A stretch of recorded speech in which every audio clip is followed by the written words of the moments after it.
Breaking news, nursing শিক্ষা প্রতিষ্ঠানে জালিয়াতির অভিযোগ, চাকরির নামে প্রতারণার অভিযোগ, নার্সিং শিক্ষা প্রতিষ্ঠানে ভাঙচুর ছাত্রছাত্রীদের।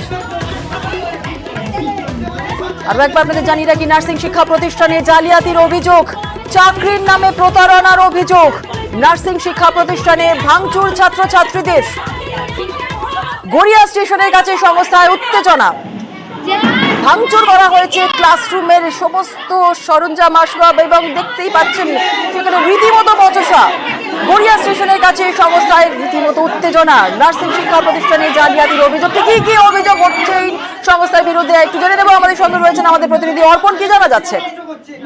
একদমই, দেখো 2 বছর ধরে তারা বিভিন্ন যে নার্সিং এর কোর্স সেগুলো কমপ্লিট করার চেষ্টা করছিলেন এবং অভিযোগ করা হচ্ছে যে 2 বছর তারা বিভিন্ন জায়গায় পরীক্ষা দেওয়ার পরেও তারা পাশ করতে পারেননি, অথচ তাদের কাছ থেকে মোটা অঙ্কের টাকা নেওয়া হয়েছে। প্রত্যেক জনের কাছে ডকুমেন্ট নেওয়া হয়েছে, সেই ডকুমেন্টও ফেরত দেওয়া হচ্ছিল না। এবং গতকাল এই জনরোষ তৈরি হয় এবং সেখানে যারা এই স্কুলের এই নার্সিং সংস্থায় যারা পড়ছিলেন তাদের যেটা অভিযোগ যে 2 বছর তাদের সময় নষ্ট হয়েছে এবং তারা যা শিখিয়েছেন এবং যা ডকুমেন্ট দিয়েছেন অন্যান্য চাকরির ক্ষেত্রে সমস্তটাই জাল এবং সেখানে তারা কেউই কাজ পাননি।